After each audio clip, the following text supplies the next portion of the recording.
अस्सलाम वालेकुम। मेरा नाम अमार गुल है और आज मैं आपसे बात करूंगा फॉरेन पॉलिसी के ऊपर। तो फॉरेन पॉलिसी एक ऐसी पॉलिसी है जो कि एक स्टेट यूटिलाइज करती है अपने नेशनल इंटरेस्ट को प्रोटेक्ट करने के लिए और उन्हीं नेशनल इंटरेस्ट को गेन करने के लिए।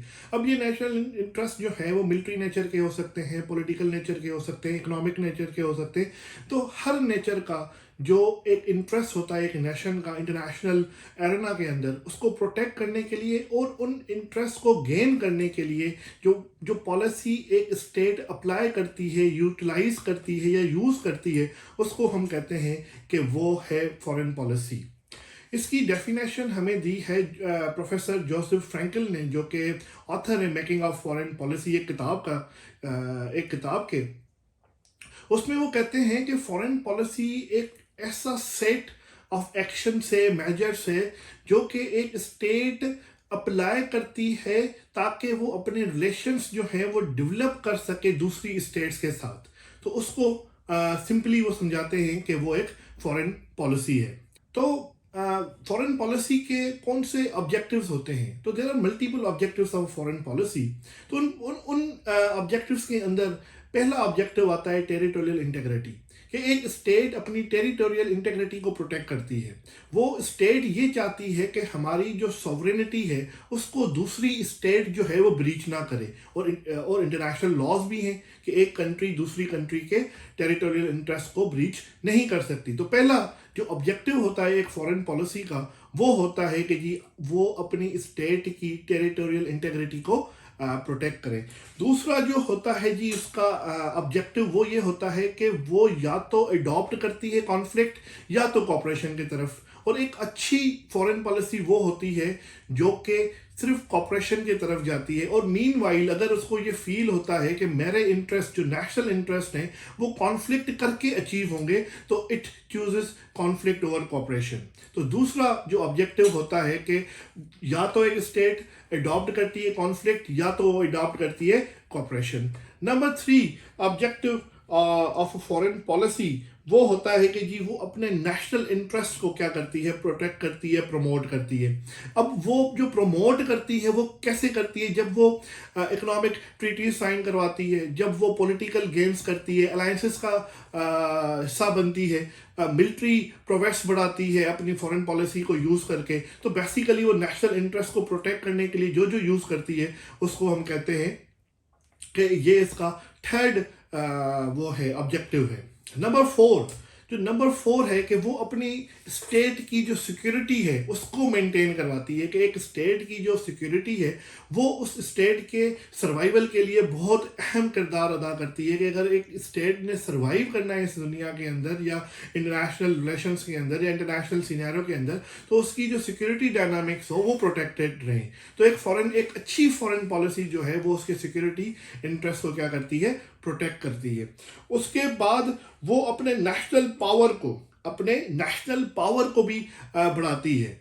जैसे एक नेशनल पावर बढ़ता है तो उसका जो दुनिया के अंदर किरदार है उस स्टेट का वो भी बढ़ता जाता है।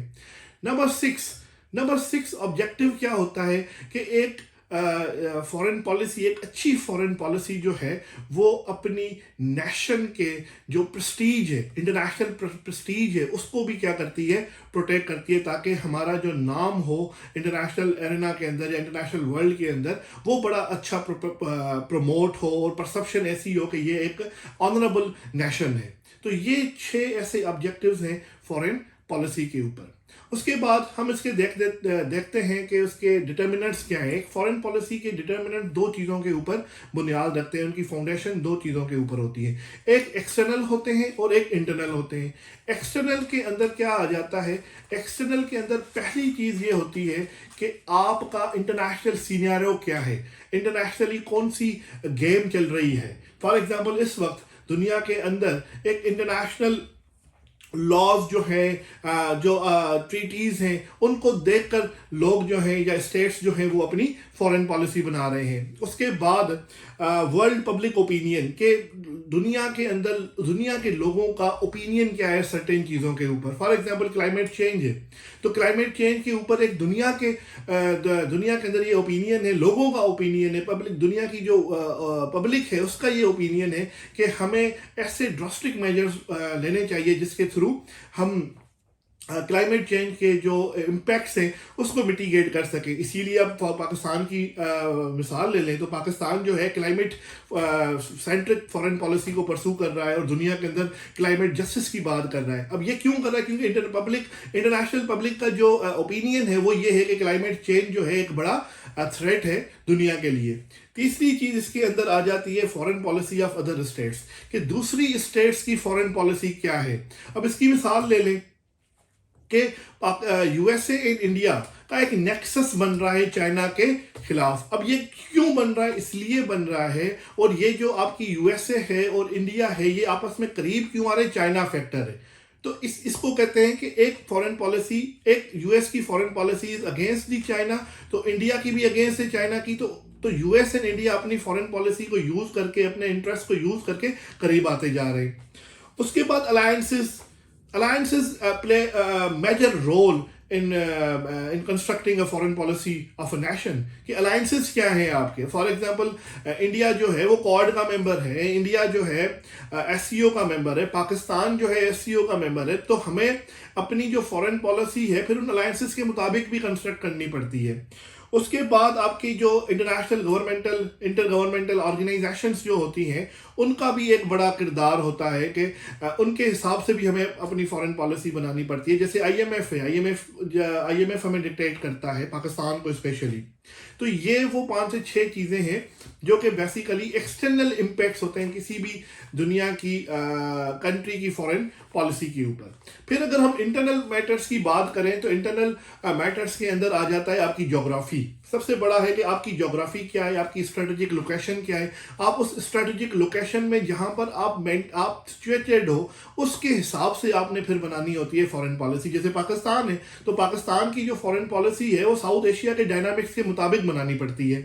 دوسرا انٹرنل میٹر ہے religion plays a very significant role in manufacturing a foreign policy of a country. جیسے ہمارے یہاں یہ کہا گیا ہے, ہمارے کانسٹیٹیوشن کے اندر کہا گیا ہے, ہمارے جو قائد اعظم محمد علی جناح صاحب تھے انہوں نے یہ کہا تھا کہ ہمارے جو ریلیشنس ہوں گے مسلم ورلڈ کے ساتھ وہ بڑے فرینڈلی ہوں گے. اب وہ کیوں کہے تھے؟ اس لیے کہے تھے کہ ہم نے کیا کرنا ہے, ایک ریلیجن کو بنیاد بنا کر ایک ریلیجیس کنیکشن ہے ہماری مسلم ورلڈ کے ساتھ, کیونکہ we are also an Islamic state. تو ہمارے جو تعلقات ہیں مسلم ورلڈ کے ساتھ وہ اچھے ہونے چاہیے. اس کے بعد پبلک اوپینین, آپ کی ڈومیسٹک پبلک کا کیا اوپینین ہے سرٹین کنٹریز کے حساب سے, سرٹین کنٹریز کے بارے میں. اس کا مثال لے لیں, پاکستان کی جو پبلک ہے اس کا جو اوپینین ہے آپ کے اسرائیل کے بارے میں وہ بڑا نیگیٹو ہے.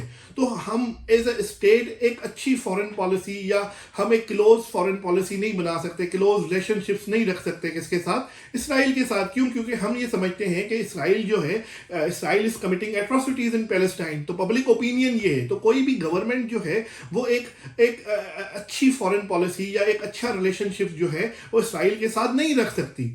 اس کے بعد آپ کے رول آف میڈیا آ جاتا ہے کہ میڈیا کا رول فارن پالیسی میں ہوتا ہے کہ میڈیا کیسے دیکھتی ہے چیزوں کو.